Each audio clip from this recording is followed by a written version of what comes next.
मैं SN Chaudhary, department of commerce,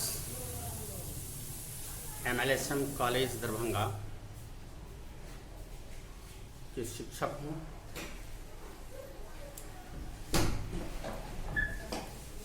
विश्वविद्यालय प्रधानाचार्य, विश्वविद्यालय का आदेशानुसार प्रधानाचार्य के आदेशानुसार हम लोग ऑनलाइन क्लास करने के लिए तत्पर हैं।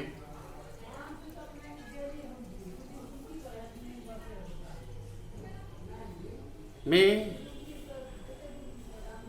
पार्ट 2 कॉमर्स के छात्रों के साथ मैं जुड़ा हूँ।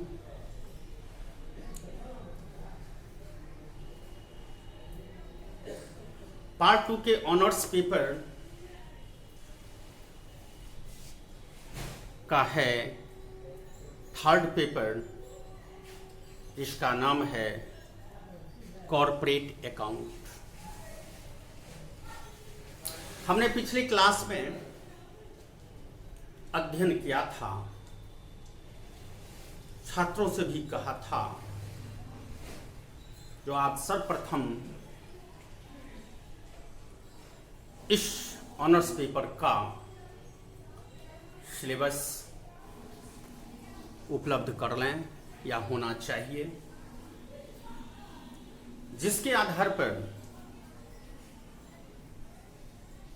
आपको पढ़ाने में या पढ़ने में, हमें जो पढ़ा रहे हैं और आप जो पढ़ रहे हैं, दोनों के बीच में यह जानकारी होनी चाहिए जो हमारे इस सिलेबस में है। तो कॉर्पोरेट अकाउंटिंग में पहला ही लेसन इशू ऑफ शेयर है, यानी कंपनी के बारे में अध्ययन करना है। मोस्ट प्रोबेबिलिटी देखिएगा सिलेबस में, इसमें लगभग 100% एक कंपनी के संबंध में पढ़ना है। कंपनी एक बहुत बड़ी एक्ट है,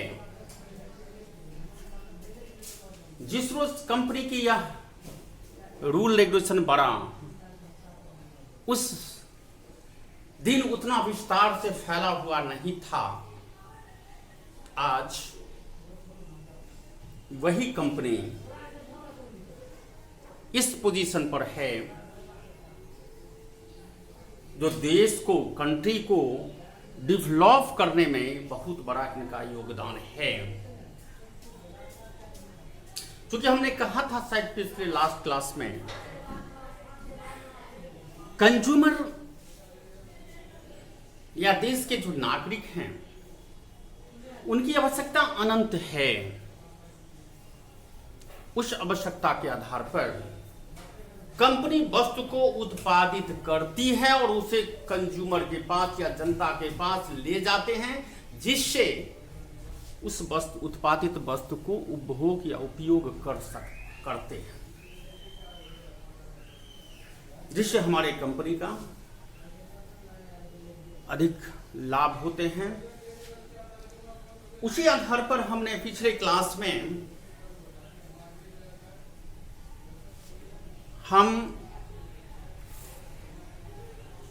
company of the share, issue of share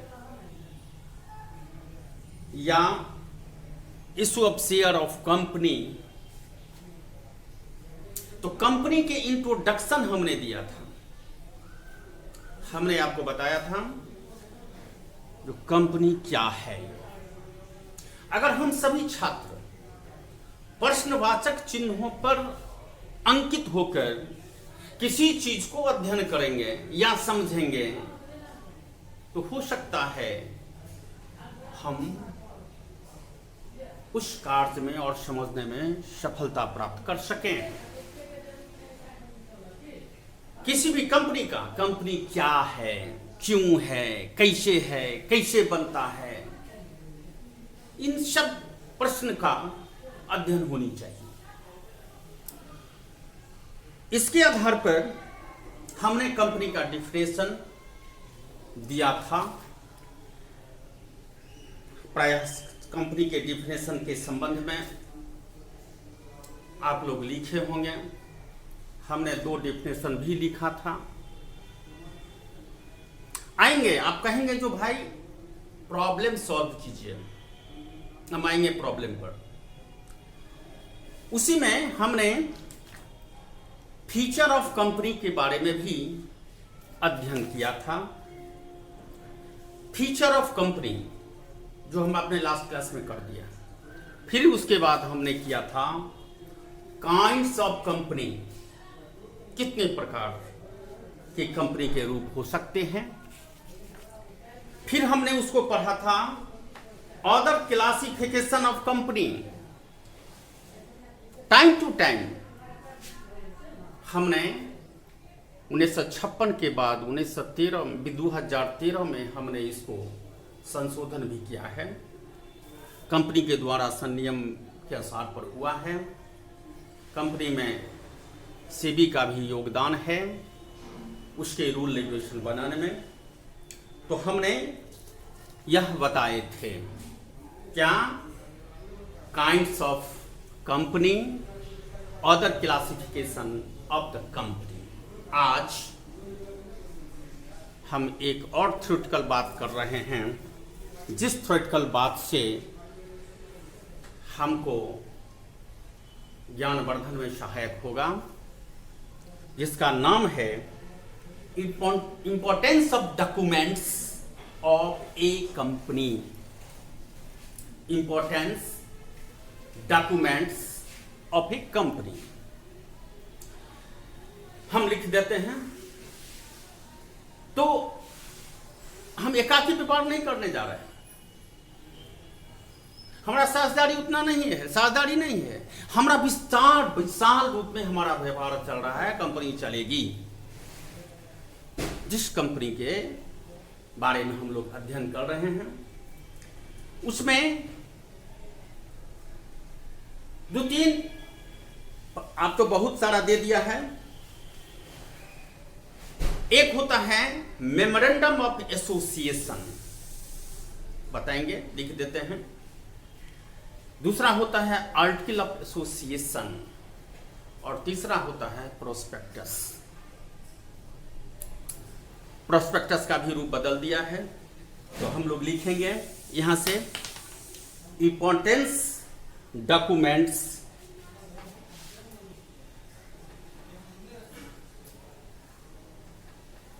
tanks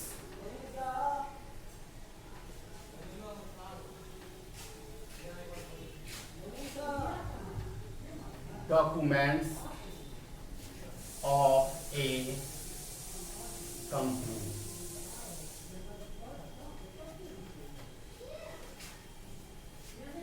यह हमारा हेडिंग है। इस हेडिंग में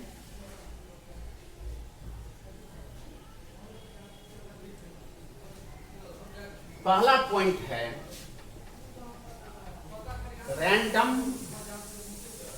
of association. Memorandum of association का अर्थ है जो इस कंपनी में कोई पहले से जो रूल बना हुआ है, किसी से हम शेयर किए हैं,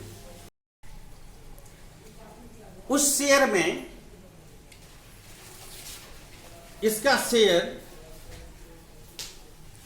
256 में 256 एक्ट में बना दिया है 2013 में, जिसमें लिखा है इसका अधिकार क्षेत्र क्या हैगा। इसकी हम आपको बता रहे थे, थोड़ा वीडियो खराब हो गया था, हम आपको बता रहे थे जो मेमोरेंडम ऑफ एसोसिएशन के बारे में। तो मेमोरेंडम ऑफ एसोसिएशन 256 एक्ट यानी एक्ट 2 धारा 56 के आधार पर हमने कहा जो कंपनी का अधिकार सीमा क्या होगा, हम दूसरे कंपनी से या कोई पुराने कंपनी के नियम को, संनियम को, जिसे इसको हिंदी में कहते हैं पार्षद संनियम, उस पिछले को अगर हम कुछ संशोधन करके इसमें अगर लिखते हैं, उस एक्ट में आधार पर हम इसे मेमोरेंडम ऑफ एसोसिएशन कहते हैं। पहले कंपनी के जो रूल रेगुलेशन है, उस रूल रेगुलेशन के आधार पर कोई अगर संशोधित होती है, उस आधार पर इसको मेमोरेंडम में हम लोग लिखेंगे। हमने पिछले कंपनी के आधार पर फिर चेंज किया है। में शेड्यूल भी बनाया जा सकता है। धारा 2013 के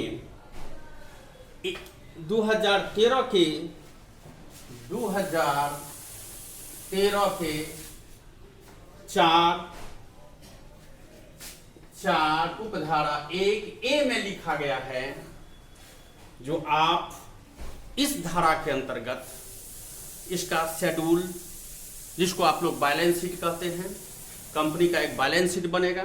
उस शेड्यूल के धारा के आधार पर 2013 में क्या हम लोग करते हैं, तो शेड्यूल बनाते हैं A, B, C, D, E and F, E तक हम बनाते हैं E, और इसके आधार पर हम इसका शेड्यूल बनाएंगे, और जो इसका रूल है, एक्ट है, वह चेंज करेंगे। मुख्य रूप से इसके अधिकार, कार्य क्षेत्र, सीमाएं क्या है, इस में रिकॉर्ड में हम लोगों को लिखना पड़ेगा डॉक्यूमेंट्स में। यह सब डॉक्यूमेंट्स हमको होना चाहिए कंपनी के स्थापना के बाद। स्थापना से पहले भी सब तैयार हो सकता है। दूसरा होता है आर्टिकल्स ऑफ, दूसरा है articles of association. Articles of association यह है पार्षद अधिनियमन। इस पार्षद अधिनियम में हमको यह देखना होगा कितने पूंजी लगेगी, यह सब हम उसको रिकॉर्ड में अपने डॉक्यूमेंट्स में तैयार करना होगा। कितने पूंजी की कंपनी होगी, कितना इस कौन सामान बनेगा, क्या होगा, क्या मार्केटिंग होगा, और एक शेयर होल्डर से एक शेयर का दाम, एक शेयर का मूल्य क्या होगा, उस आधार पर हम लोग इसका डिसीजन लेते हैं। उसमें वो लिखा रहता है, वह शेयर पर शेयर, प्रति शेयर का रेट भी लिखा रहता है। ऋण संबंधी बात लिखा रहेगा, पूरा ऋण संबंधी, लाभांश के संबंधित बात लिखा रहेगा, अंशों का विभाजन के बारे में लिखा रहेगा, और डिविडेंड के बारे में भी हम लिखेंगे। ये सब हमें काम उस आर्टिकल ऑफ एसोसिएशन में लिखना होगा। इसका एक्ट है 2013 के मुताबिक 525, और इसका दूसरा धारा है 56 के आधार पर इसको हम लोग व्याख्या कर सकते हैं। अगर हमारा इसको आर्टिकल पूछेगा तो हम लोग व्याख्या करेंगे। अब प्रश्न है, अब मेरे पास प्रश्न है, लास्ट है प्रोस्पेक्टस। तीसरा पॉइंट है प्रोस्पेक्टस। यह प्रोस्पेक्टस हम लोग तैयार करते हैं। हर एक का हमारा क्या रूल है, कहाँ जाएगा, सब्सक्रिप्शन कितना करना है, एसेट कितना खरीदना है, एग्रीमेंट क्या करना होगा, जितना सारा पेपर है, पेपर सब इंटायर चीज इसके अंतर्गत आएगा। इसका भी हम एग्रीमेंट बनाएंगे, एसेट कितना खरीदेंगे, किस फंड में कितना खर्च करेंगे, इन सब बातों का जानकारी इस डॉक्यूमेंट्स में हम लोग रखेंगे। और अगर कंपनी का कोई स्थापना करता है, यह सब पहले से ही अंकित रहेगा और वह तब स्थापना की प्रावधान होगा। अब हम थोड़ा आप लोगों से हटके थोड़ा बात करना चाहते हैं। हटके मतलब आप तो कंपनी के बारे में हम थ्योरेटिकल बात बताए हैं, आप सब समझे होंगे, समझ में आया होगा जो क्या है कंपनी। अब हम अपने स्टाइल से, किताब से हटकर आप लोगों को थोड़ा हम इसके बारे में बताना चाहते हैं।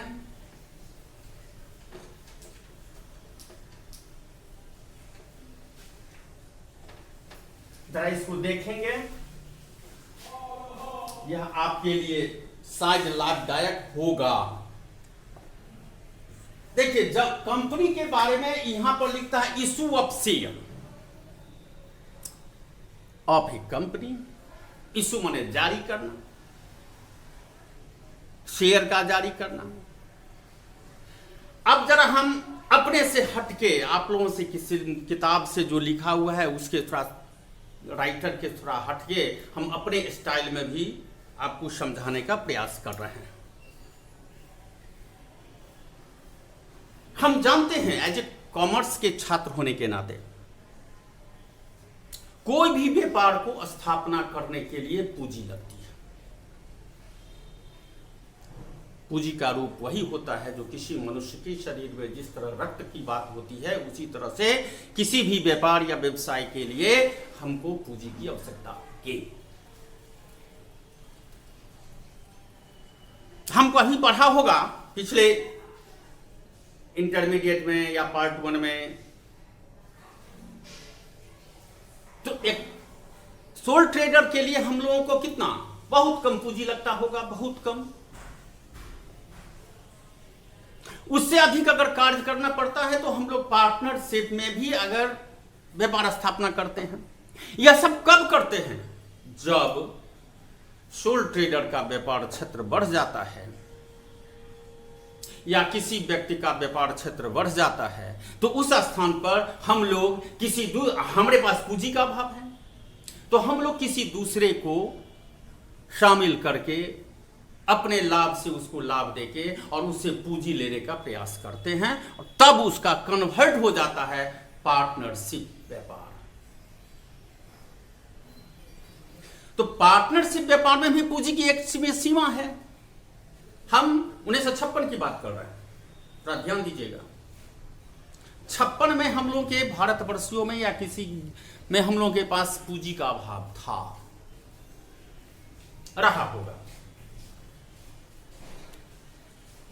तो अब हमें विस्तार से कोई व्यापार करना है जिसमें साझेदारी भी, उसमें आर्थिक स्थिति उतना सुदृढ़ नहीं है जो उसको मदद कर सकता है। तो ऐसी स्थिति में एक कंपनी की स्थापना करने के लिए सोचा गया। इस कंपनी की स्थापना करने के लिए, अब कंपनी का स्थापना करने के लिए हम छोटा सैंपल देते हैं। एक कंपनी को 1 लाख पूंजी की आवश्यकता होती है। 1 लाख कैपिटल चाहिए, कैपिटल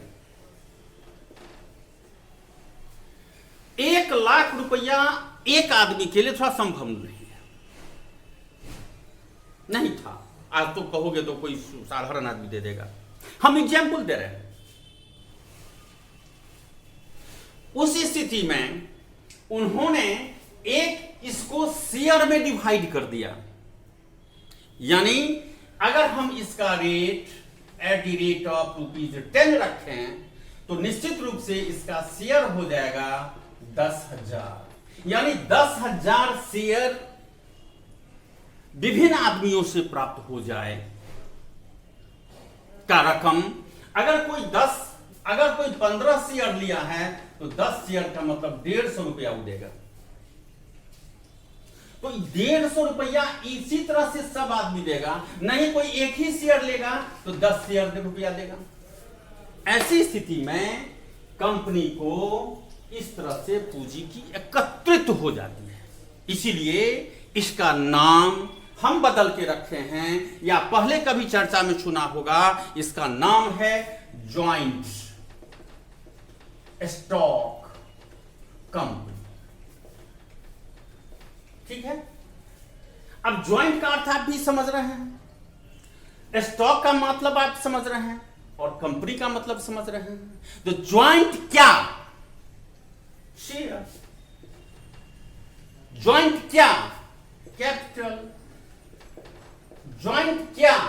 उसका लगाया हुआ कैश। सभी चीज किसी रूप में समझ लें। तो ज्वाइंट जब ये होगा तो यानी हर एक 10,000 आदमी का इस कंपनी में अधिकार है। 10,000 आदमी 10 रुपया दिया तो निश्चित रूप से हमारा अधिकार, हमारा कंपनी का पूंजी जुट जाएगा। इसीलिए इसका ज्वाइंट, जब ये 10,000 आदमी आया तो ज्वाइंट रूप से हम लोग मिलके सभी अंश व्यक्ति जो इसका अंश खरीदे हैं, जो इसका अंशधारी हो गए हैं, सभी आदमी का अधिकार इस कंपनी में होगा, और इस शेयर को, इस रकम को एक जगह जमा करेगा, उसी को स्टॉक कहेंगे। आप जानते हैं, आप पढ़े हैं। तो इस शेयर को हम स्टॉक, इसीलिए ज्वाइंट स्टॉक कंपनी हुआ। ज्वाइंट स्टॉक कंपनी में 10,000 शेयर 10 रुपये हिसाब से जारी किया गया, और 10,000 रुपया देगा। 10,000 शेयर होल्डर पैसा 10 रुपया देगा, तो निश्चित रूप से हमारा 1 लाख पूंजी जुट जाएगा, और 1 लाख पूंजी जुट जाएगा तो हमको कंपनी खोलने में, कंपनी की स्थापना करने में कोई कठिनाई नहीं होगी। यही है ज्वाइंट स्टॉक कंपनी, वही है कंपनी, नाम बदल दिया। अगर यह समझ गए होंगे, अब हमारा प्रश्न है कि 10 रुपया कौन देगा? तो शेयर होल्डर। किसके अगेंस्ट में देगा? तो शेयर के अगेंस्ट में। शेयर के अगेंस्ट में देगा तो ज्वाइंट कहलाएगा।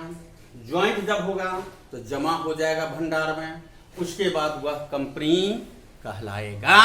यानी ज्वाइंट रूप से जो व्यापार करेगा, अधिक मात्रा में जो व्यापार करेगा, उसको हम लोग कहते हैं ज्वाइंट स्टॉक कंपनी। जो चीज हम लास्ट क्लास से अभी तक हम कुछ अध्ययन किया है। अब प्रश्न उठता है, 2-3 चीज का बिंदु प्रश्न उठता है। पहला प्रश्न उठता है, जो शेयर जो है, ये हम जो शेयर बताए हैं, शेयर क्या प्रकार का होता है? Kinds of share. शेयर कितना होता है? तो शेयर होता है मुख्य रूप से 2 ही प्रकार का होगा, काइंड ऑफ शेयर। पहला इक्विटी शेयर,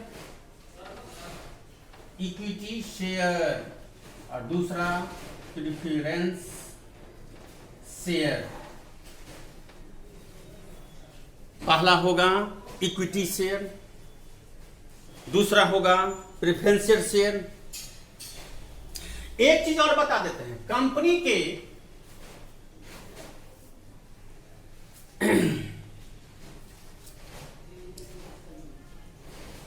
कितने प्रकार के कंपनियों क्या प्रकार के होते हैं? एक होता है प्राइवेट कंपनी, एक होता है लिमिटेड कंपनी, एक होता है वन मैन कंपनी। हम बताएंगे, हो सकता है आगे स्टेज में हम बताएंगे।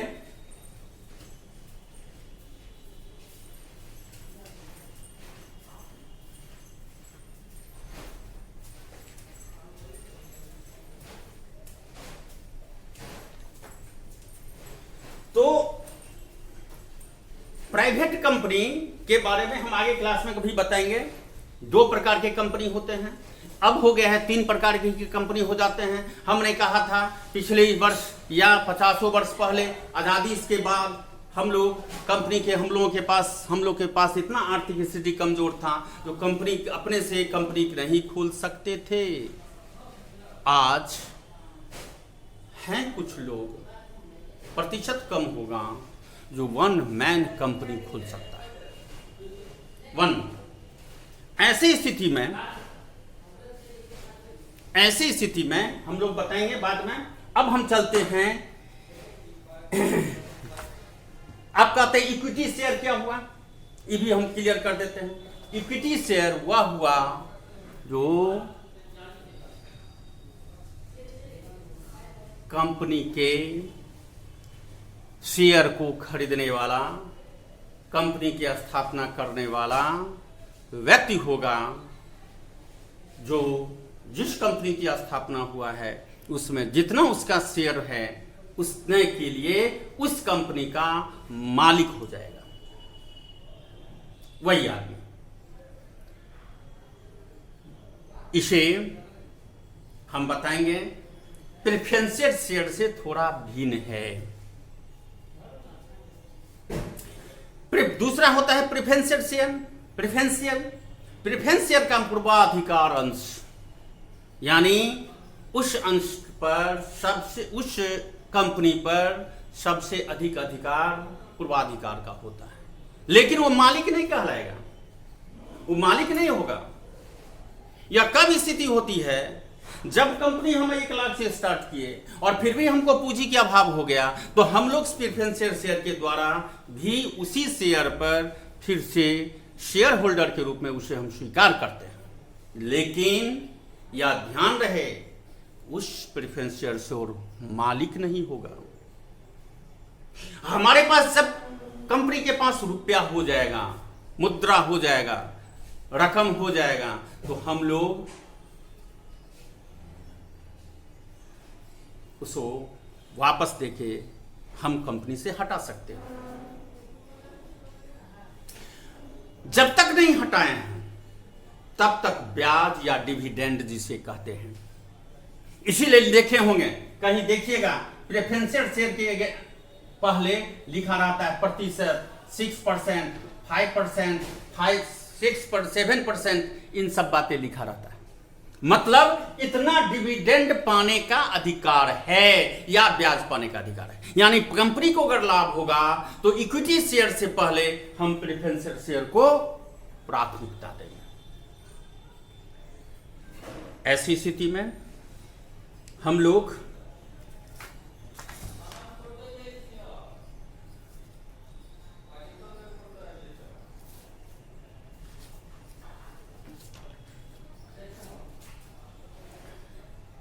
अब आते हैं, अब जो हमारा शेयर है, शेयर को हम इशू करेंगे। हमारा जितना सारा शेयर है इस हम बता दिए, इक्विटी शेयर, प्रेफरेंशियल शेयर। अब जो जितना हमारा शेयर है उस शेयर को हम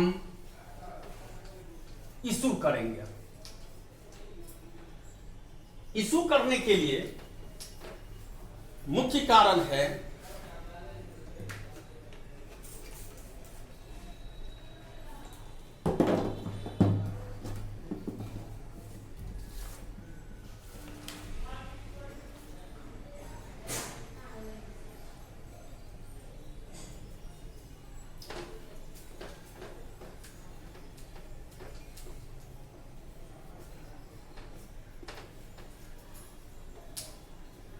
अब देखिए, कंपनी जारी करेगा और जनता से रकम मांगेगा। कौन जनता? जो उस कंपनी में अपना भागीदारी देगा, उस जनता से वह रकम मांगेगा। रकम कितना? 1 लाख। कितने आदमी? 10,000। एक बात बता देते हैं, अगर हम प्रोस्पेक्टस में लिखा है जो हमारे पास इतना ही पूंजी रहेगा, तो उतना ही को डिवाइड करके हम लोग जितने से डिवाइड करेंगे, 10 से करें, 100 से करें, 50 से करें, 25 से करें, एक शेयर का दाम जो फिक्स करेंगे उसी आधार पर हम ये शेयर को इशू करेंगे, उतना ही शेयर होल्डर से हमको पैसा लेना है।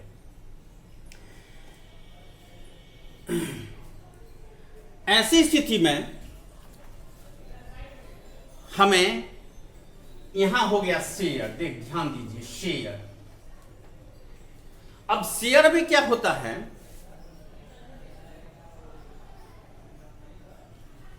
₹10 हम रेट मांगे हैं, at the rate of ₹10, at the rate of ₹10 एक शेयर का दाम।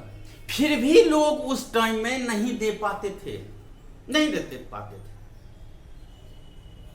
आज तो लोग एट टाइम पेमेंट करते हैं, 1 इंस्टॉलमेंट पेमेंट कर देते हैं, जो हम आगे बताएंगे। पेमेंट करने का भी 3 रूप है। किसको? कंपनी को। कौन? Share holder. तो ₹10 देने के लिए उसको कठिनाई होती थी। तो कंपनी ने सोचा अगर तुम ₹10 नहीं दे सकते हो तो बाबू एक काम करो, इसको हम 4 भाग में बांट देते हैं, 4 इंस्टॉलमेंट में तुम हमको दे दो। तो 4 इंस्टॉलमेंट में जब जब दीजिएगा तो इसका नाम हो जाएगा एप्लीकेशन। इसका नाम रखा एप्लीकेशन। उसी एप्लीकेशन रुपया जिसका जिसका आया उसको अलॉटमेंट अलॉट कर देगा, अलॉटमेंट के टाइम में फिर मांगेगा। फिर उसके बाद फर्स्ट कॉल पर मांगेगा। फिर उसके बाद सेकंड कॉल पर मांगेगा, या फाइनल कॉल हो जाएगा, या हो सकता है तो एक कॉल और 5th कॉल मांग सकता है। लेकिन ऐसा संभव नहीं है। लेकिन अगर वो चाहेगा कंपनी तो 5 इंस्टॉलमेंट में भी सेकंड कॉल, 5 इंस्टॉलमेंट में ही हम इससे पैसा मांग सकते हैं, राइट। तो 5 इसका नाम एप्लीकेशन है। इसका रेट जो है आप कहिएगा ₹10 कैसे बटेगा? हो सकता है किसी का रेट है 2, 2, 3, 3, ₹10 खुल गया, या इक्वली 2.5, 2.5, 2.5, 2.5 ₹10 खुल गया, या 1, 2, 3, 4 ₹10 खुल गया। ₹10 लेना है, लेकिन 4 इंस्टॉलमेंट में हो या 5 इंस्टॉलमेंट में हो। लेकिन जब अगर हेवी पैसा रहता है तो हो सकता है 5 इंस्टॉलमेंट हो, जैसे ₹15 हो गया, यहां पर 5 हो जाएगा। अगर रेट हम ₹15 रखते हैं तो बंटवारा का पर शेयर का रेट, तो इसके आधार पर 4-5 चीज समझना आवश्यक है। हम इसको समझेंगे। थोड़ा हम एक चीज और थ्योरेटिकल बात है इसलिए समझा देना चाहते हैं, जब हम आ जाएंगे हिसाब पर। एक बिंदु और छूट रहा है, जरा देखिए ध्यान से।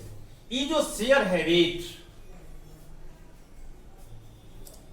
कंपनी का ऐसा पोजीशन कभी कभी हो सकता है जो कंपनी 10 का रेट है तो 10 में ही मांगेगा, लेकिन कंपनी तो इसको कहते हैं एट पार। यानी कंपनी का रेट है ₹10 और ₹10 ही जनता से मांगा, तो ऐसी स्थिति में इशू करने वक्त यह ध्यान देना पड़ता है। इसी को हम लोग एट पार कहेंगे।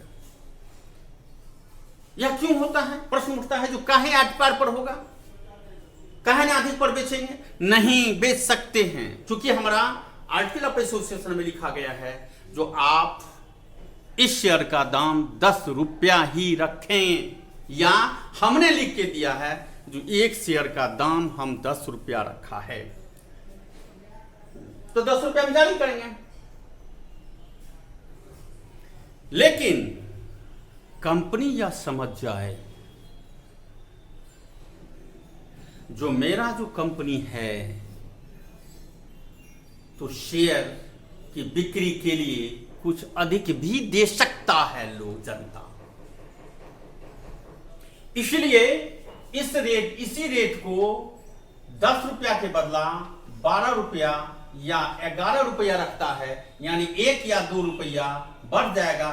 इसको कहते हैं एट प्रीमियम करना पड़ेगा, प्रीमियम शब्द जोड़ना पड़ेगा।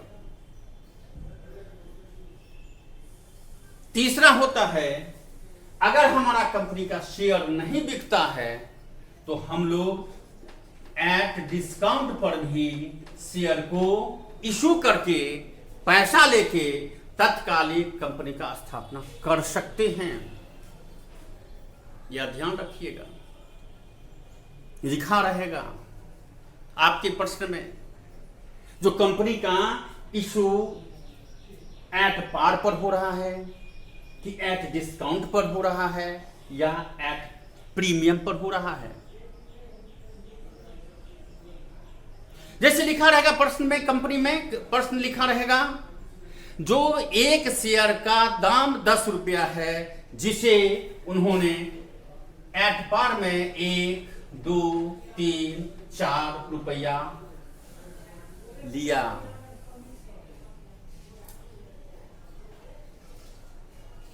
यह इसी रेट में लिखा रहेगा। अगर लिखा रहेगा जो यह प्रीमियम पर जारी करता है तो मान लीजिए 1, 3, 3, 4, 6, 4, 10, 11 रुपया हो गया, यानी 1 रुपया इसमें लिखा रहेगा एज ए प्रीमियम। अलग से लिखा रहेगा, रेट है 10 रुपया। उसी प्रकार अगर हमें कहेगा जो एट डिस्काउंट पर करते हैं तो उसमें लिखा रहेगा 1, 2, 3,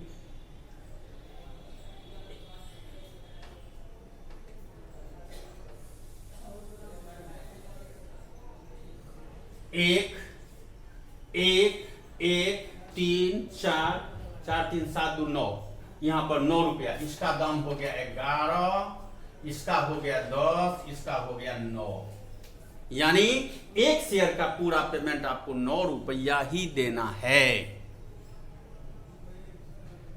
यह क्यों होता है? इसलिए जब कंपनी यह समझ रही है इशू ऑफ शेयर करने पर हमारा शेयर जारी होने पर भी यह बिक्री नहीं हो रही है और कंपनी की स्थापना करना है, पूंजी की आवश्यकता है, तो थोड़ा कम मूल्य पर ही इसको वैल्यू उसका होगा 10 रुपया, लेकिन शेयर होल्डर से या जनता से जो कहे, जब तक एप्लीकेशन का रुपया नहीं आ जाता है तब तक वह शेयर होल्डर नहीं होगा।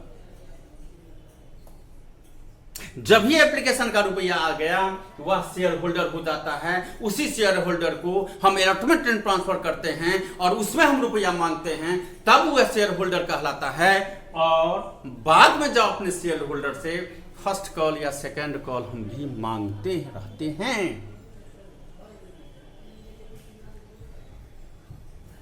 इसमें एक चीज और कभी कभी आएगा, कभी कभी नहीं आएगा ही। बाबू जरा इंपॉर्टेंट बात बता रहे हैं, जरा देख लीजिए, इस सब पर हम लोग डिस्कस कर लेंगे तो अच्छा रहेगा। नेक्स्ट क्लास में हम इसका जर्नल एंट्री बताएंगे, तब तक उससे पहले जर्नल एंट्री से बनाने से पहले हम इसे कैसे लिखेंगे, अकाउंटिंग ट्रीटमेंट कैसे करेंगे, उसके लिए ये सब शब्द हमारे प्रॉब्लम में रह सकता है। इसीलिए हमें अध्ययन करना या समझना आवश्यक है। एक शब्द आएगा आपके कार्य में, क्या? Call in arrears. बड़ा इंपॉर्टेंट बात है, ये सब मिलेगा। और इसी कॉल इन एरियर का आधार पर आगे इसी का एक पार्ट है जो बड़ा इंपॉर्टेंट है और खास के छात्रों को भी, ग्रेजुएशन के छात्रों को यही पूछा जाता है। ये सब जो बताए हैं उसमें तुमको अभी तक शायद नहीं पूछा जाएगा, लेकिन अब जो इसके कॉलिन एरियर के पार्ट एक वो पार्ट है उसको हम बताने वाले हैं आज नहीं, जिसका नाम है फॉरफीचर, फॉरफिटेड ऑफ शेयर। तो कॉलिन एरियर क्या हो गया? अब देखिए कॉलिन एरियर क्या होता है। हमने कहा है, हम रेट ने बांट दिया है 1 2 3 4। अब देखिए हमारा कितना शेयर होल्डर है? 10,000। 10,000 में से 100 अंशधारी ऐसा है जो एप्लीकेशन का रुपया देने के बाद अलॉटमेंट पर ₹1 दिया और पेड किया। रेस्ट पैसा जो हमारा है ₹9 वह अनपेड है, अभी तक पेड नहीं किया है। एप्लीकेशन में पेड कर दिया, पेड एप्लीकेशन खरीद लिया, हमारे यहां शेयर होल्डर बनने के लिए तैयार हो गया, लेकिन जब अलॉटमेंट का रुपया उनसे मांगा गया तो कहा नहीं देंगे, मात्र कुछ अंशधारी 100 200 400 1000 10,000 में ऐसा हो सकता है नहीं दे पाया होगा, छूट गया होगा, टाइम लैप्स कर गया होगा, बाद में दे देगा, कुछ कारण हो सकता है। तो इस तरह के रकम को ऐसा भी हो सकता है अलॉटमेंट का रुपया दे दिया पेड, और फर्स्ट कॉल का रुपया नो पेड। तो इतना रुपया छोड़ के ये जो पैसा आया है 100 गुने 3 यानी 300 रुपया कॉल इन एरियर कहलाएगा। फिर उसी प्रकार ये भी फर्स्टो कॉल दे दिया है, सेकेंड कॉल का पैसा, सेकेंड कॉल का पैसा कितना है? 100 गुने 4 यानी 400 रुपया कॉल इन एरियर हो जाएगा। इसी को आगे चल के हम फॉरफीचर पढ़ाएंगे। क्या हो जाएगा? Call in arrear. तो हम जब अकाउंटिंग ट्रीटमेंट करेंगे तो हम लिखेंगे बाबू रे 100 अंशधारी अलॉटमेंट पर पैसा नहीं दिया, एप्लीकेशन तो देगा ही, फर्स्ट कॉल पर नहीं दिया और फाइनल कॉल पर नहीं दिया, किसी एक पर या सब पर। हो सकता है कोई अंशधारी ऐसा भी होता है अगर अलॉटमेंट में नहीं दिया तो फर्स्ट कॉल के मांगने वक्त वह भी रुपया जोड़ के उसको भेज देगा, उसका अलग मेथड है। एक चीज और हम बताते हैं, इसी का पार्ट है बाबू, ये सब हमको समझना होगा, इसी का पार्ट है, थोड़ा हम लोग समझ लें। अभी हम समझ लें तो हो सकता है हिसाब बनाने वक्त हमको कठिनाई नहीं होगी। एक होता है कॉल इन एडवांस। कुछ अंशधारी ऐसे हैं जो कौन ही सबका 4 बार में पैसा देता रहेगा। एप्लीकेशन का रुपया दे दिया, एप्लीकेशन का रुपया दे दिया ₹1, और अलॉटमेंट के टाइम ही अलॉटमेंट का रुपया भी ₹2 दे दिया, और ₹3 और ₹4 ये भी पेमेंट कर दिया, यानी 300 और ₹400 अलॉटमेंट टाइम में कर दिया। इसी का नाम कहते हैं एडवांस। हमने मांगा नहीं है, कंपनी उसे मांगा नहीं है, इसी को हम लोग कहते हैं कॉल इन एडवांस। नियमतः ये भी बता देते हैं, थोड़ा छोटा सा शब्द इसमें जुड़ देते हैं। अगर कोई व्यक्ति अंशधारी कॉल इन एडवांस में रुपया देता है तो उसे हमें उतने दिनों का, जितना दिन पहले दिया है उतने दिनों का भी इंटरेस्ट भी दिया जाता है, या दिया जाना चाहिए, एक्ट में है जो दिया जाएगा। आप हमको समय से पहले रुपया अगर दे दिए, हम मांगेंगे नवंबर में, आपने हमको दे दिया जून में, तो नवंबर का पैसा, ये जो 3-4 महीना 5 महीने का 4 महीने का गैप होगा, जुलाई अगस्त सितंबर अक्टूबर, 4 महीना पहले दिया है, इस 4 महीने का इस 300 रुपया का हम ब्याज देंगे। उसी प्रकार अगर फर्स्ट कॉल का भी पैसा दे दिया है, उसको देना था दिसंबर में, तो हम 6 महीने का ब्याज उसको देंगे। ऐसी स्थिति को हम लोग कहते हैं कॉल इन एरियर और कॉल इन एडवांस। एक शब्द और आएगा हमारे साथ, जो चूंकि आप इंटर के छात्र रहते तो आज हम नहीं बताते, लेकिन हम हो सकता है जब हम प्रॉब्लम अपने किताब से सॉल्व करेंगे तो पहले या दूसरे या तीसरे हिसाब में ही आ जाएगा, जिसका नाम है ओवर 1 2 3 ओवर सब्सक्रिप्शन।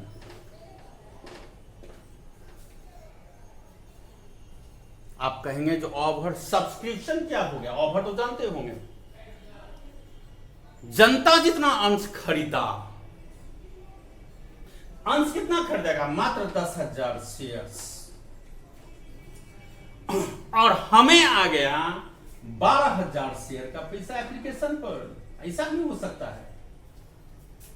देखो बाबू, क्या हम बता रहे हैं, हमारे पास शेयर की कैपेसिटी है 10,000, जबकि एप्लीकेशन पर हमारे 12,000 शेयर होल्डर ने एप्लीकेशन का रकम पेमेंट कर दिया। जब उसको हम टोटल करते हैं तो देखते हैं 12,000 अंश, यानी 10,000 गुने 1 इक्वल टू 10,000 रुपया एक्सेस आ गया है। इस एक्सेस को हम लोग कहते हैं ओवर सब्सक्रिप्शन। अकाउंटिंग ट्रीटमेंट इसका अलग है, हम बताएंगे आपको। नेक्स्ट सेल में बता देते हैं, इस रुपया को हम रिटर्न कर देंगे या उसी को एडजस्टमेंट कर देंगे, यानी जो अंशधारी दूसरा अंश खरीदा है उसको हम 150 देंगे। 50 शेयर का जो एक्सेस पैसा होगा तो अगला इंस्टॉलमेंट जब वो देगा allotment, first call, final call में, उसमें हम उसका पैसा एडजस्ट कर लेंगे, या सबसे इंपॉर्टेंट है उस शेयर होल्डर को हम वापस कर देंगे। यानी जिस तरह से पैसा आया उसी तरह से रिटर्न कर देगा अपने अकाउंटिंग ट्रीटमेंट में। कहना ये चाहते हैं ओवर सब्सक्रिप्शन हुआ जितना अनसब्सक्राइब के लिए हम करना चाहिए उससे अधिक अंशधारी हमारा यह शेयर खरीदने के लिए तैयार हो गया। उस एक्सेस शेयर को हम ट्रीटमेंट भी करेंगे अकाउंटिंग आधार पर। एक बात और बता देते हैं, हमें आएगा, लास्ट पॉइंट हम बता रहे हैं बाबू, एक बात और बता रहे हैं, जरा ध्यान दीजिएगा, मन हो तो मिलेगा कभी 1-2 किस क्वेश्चन में।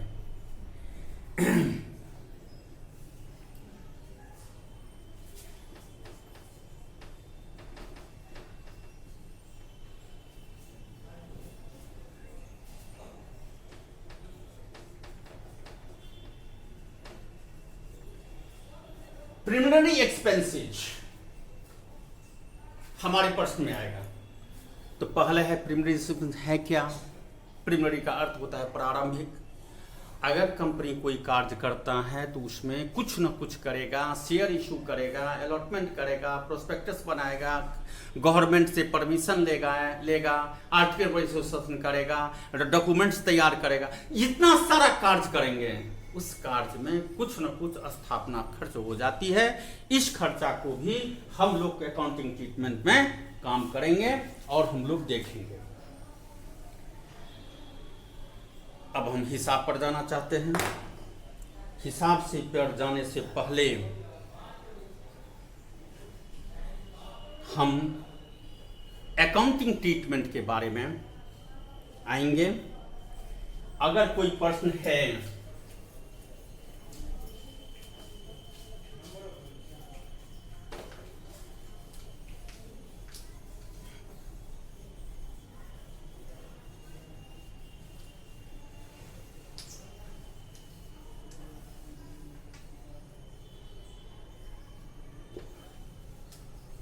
लास्ट पेज बता रहे हैं। अब हम नेक्स्ट क्लास से कुछ और देखेंगे, थ्योरेटिकल होगा तो बताएंगे, नहीं तो हम जर्नल एंट्री पर चले जाएंगे।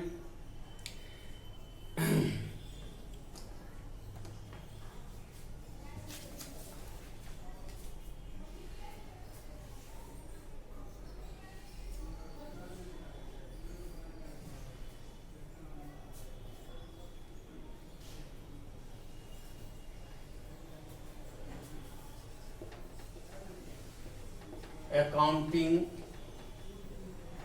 ट्रीटमेंट हिसाब है। पहला इसका है amount received on one instalment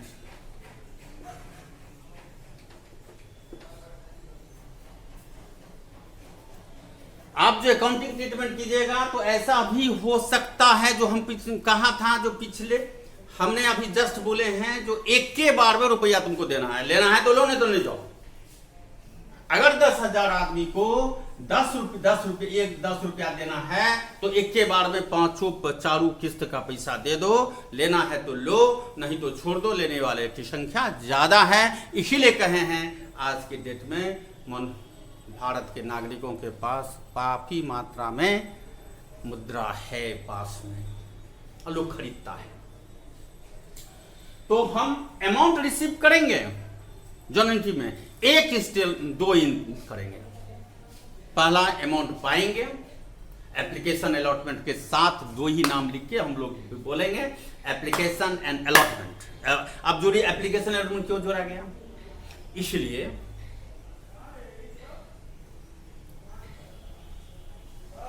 जब भी एप्लीकेशन का रुपया होगा तो अलॉटमेंट में ट्रांसफर करेगा, और अलॉटमेंट ट्रांसफर करेगा तो फर्स्ट कॉल और सेकंड कॉल की आवश्यकता नहीं है। इसीलिए इस अकाउंटिंग ट्रीट में हो सकता है हमारे किताब में, हमारे प्रश्न में हमारे पास प्रॉब्लम आएगा, जो one time at time full payment of share.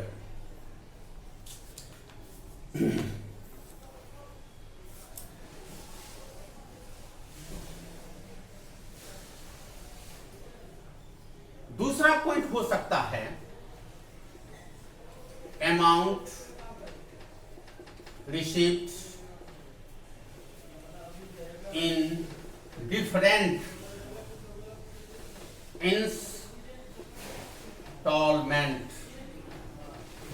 Instalment. Amount जो हम रिसीव करेंगे यानी कि यही application allotment, application allotment, first call, final call. और तीसरा बनता है,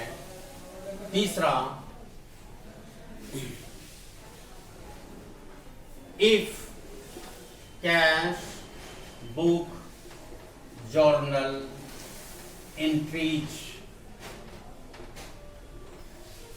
कैश बुक जर्नल एंट्री। अगर कंपनी बना रहा है अकाउंट अपने पुस्तक में, कंपनी का खाता है, कंपनी के प्रोस्पेक्टस में है, ऐसा हो सकता है, होता है, जो कंपनी जैसे जैसे रुपया आएगा, यानी एप्लीकेशन पर, अलॉटमेंट पर, फर्स्ट कॉल पर, सेकंड कॉल पर, उसको कैश बुक में ट्रांसफर करता चला जाएगा। अगर कैश बुक बनाते हैं तो, नहीं बनाते हैं नहीं तो कैश बुक में के माध्यम से भी हम लोग बनाएंगे। यह बनाने की प्रक्रिया क्या है, नहीं है, सो हम लोग डिस्कस करेंगे। और लास्ट पॉइंट मेरा है जो आपको हम बताने जा रहे हैं, जरा इसको नोट कर लें तो आपके लिए अच्छा होगा। बोर्ड गंदा हो गया है।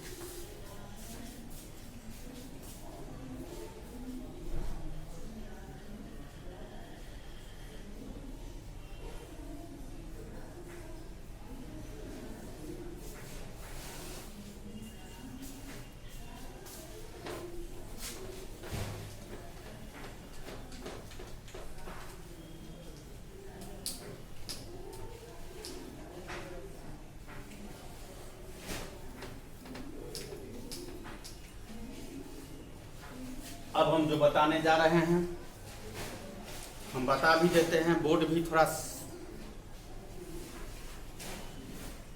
सूखेगा। किसी भी कंपनी का बैलेंस शीट होता है, डायरेक्ट हम बैलेंस शीट बनाएंगे।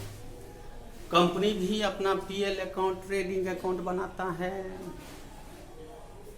लेकिन हमको इसके लिए जब जनता से हम शेयर होल्ड का अगेंस्ट में पैसा लेंगे तो इसके लिए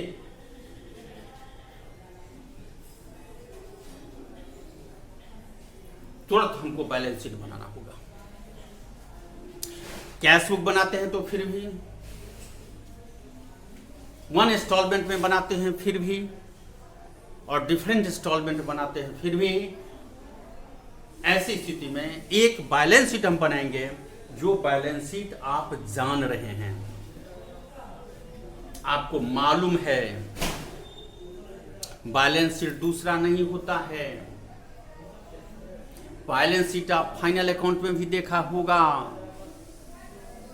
पार्टनर्स में भी देखा होगा, कंपनी में भी होगा, और कंपनी अपने जनता को या समाज को या गवर्नमेंट को बैलेंस शीट ही दिखाता है, यह ध्यान रखिए। उसके पीएल अकाउंट से हमको नहीं लेना देना है, क्योंकि तुम्हारा इसका क्षेत्र बहुत विस्तार होता है। पीएल अकाउंट ही बनाता है,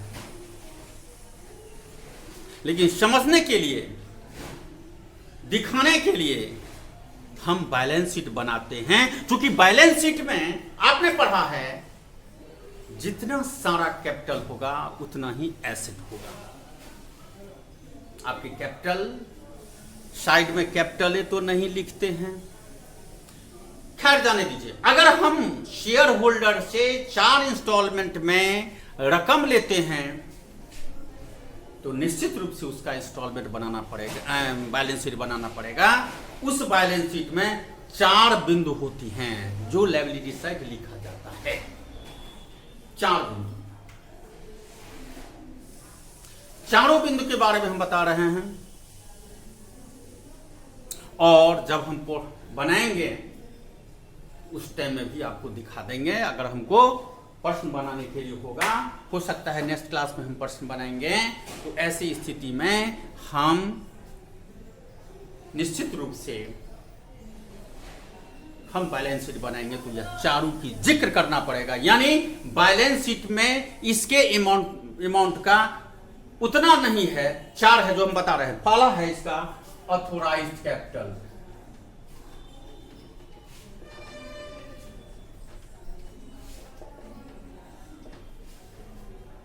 ऑथोराइज्ड कैपिटल का मतलब हुआ जो कंपनी अपने आर्टिकल ऑफ एसोसिएशन में कितने रुपया से कंपनी की स्थापना करेगा, कितना पूंजी की आवश्यकता होगी। हमने कहा अभी 10,000 का एग्जाम्पल लेके हम चल रहे हैं। 10,000 share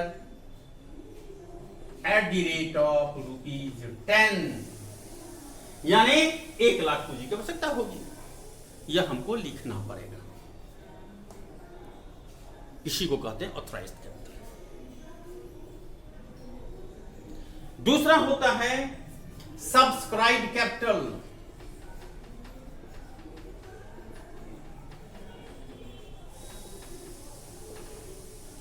subscribed capital, subscribed capital का माने है अगर हमारे पास 10 है, सॉरी सब्सक्राइब नहीं, सॉरी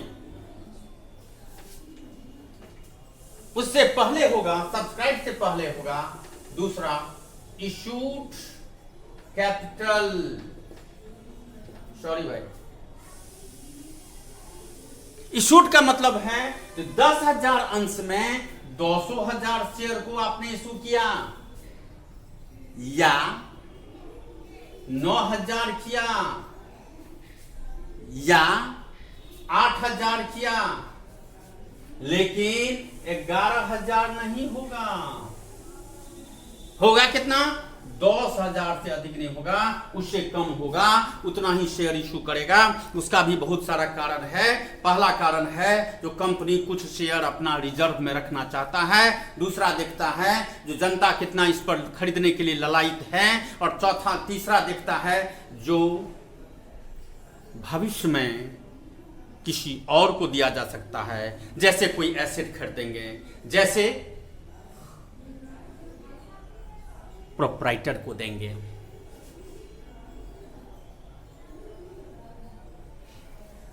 तो कुछ शेयर वो रख सकता है, नहीं तो 200,000 शेयर को इशू करेगा। जितना वह इशू करेगा, यानी अगर 10,000 इशू करता है तो एट द रेट ऑफ ₹10 लिखेंगे। और नेक्स्ट होता है सब्सक्राइब कैपिटल।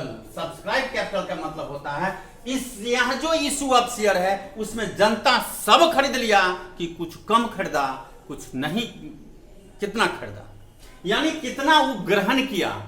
हो सकता है 10,000 इशू किए हैं, हमको 9,000 शेयर ही सब्सक्राइब किया गया। इसे लिखेंगे 9,000 गुने 10, यानी 9,000 shares at the rate of ₹10, right. और लास्ट बिंदु है चौथा, जिसको हम कहते हैं पेड अप कैपिटल, यानी जनता जितना खरीदा उतना सब रुपया हमको प्राप्त हुआ कि नहीं। अगर हमको हो गया तो 9,000 share at the rate of ₹10 लिखेंगे, 9,000 को 10 से गुना कर देंगे, उतना ही रकम हमारा फाइनली आएगा। यानी हमको इसी से लेना देना है। ये सब दिखाती है, लोग देखेगा, क्या देखेगा, कितना शेयर इशू ऑथराइज था, कितना इशू किया, कितना सब्सक्राइब किया, कितना पैसा आया। इसी में हो सकता है आपको माइनस हो जाएगा। कोई आदमी कॉल इन एरियर का पैसा, कॉल इन एरियर का पैसा नहीं दिए हैं, एरियर का पैसा नहीं दिए हैं, वह लेस हो जाएगा। ऐसी स्थिति में कभी कभी ऐसा भी होता है, हमने कहा था जो 1, 2, 3, 4 3 शेयर को कॉल किया है, चौथा नहीं किया है। कंपनी शेयर होल्डर से चौथा किस्त का रकम नहीं मांग रहा है। क्या मांग रहा है? 3 किस्त का। लेकिन कुछ अंशधारी हमको क्या करेगा, तो एडवांस ये भी पैसा दे देगा, तो इसमें इसे जुट जाएगा। यानी इसलिए यह कहना चाहते हैं तो बैलेंस शीट बनाना आवश्यक है, और इसी बैलेंस शीट के आधार पर नेक्स्ट क्लास में हम आएंगे तो 2 बिंदु का अध्ययन करेंगे हम, जो हम छोड़ दिए हैं समय के कारण। पहला, टाइप ऑफ शेयर हम बताए हैं, इक्विटी शेयर और प्रेफरेंशियल शेयर। और नेक्स्ट पॉइंट मेरा होगा जो अकाउंटिंग ट्रीटमेंट में जर्नलिमिटी के आधार पर कैसे हम कंपनी अपने को पुस्तक में लिखता है, वह नेक्स्ट क्लास में हम लोग डिस्कस करके फिर प्रॉब्लम पर सॉल्व करेंगे। Thank you.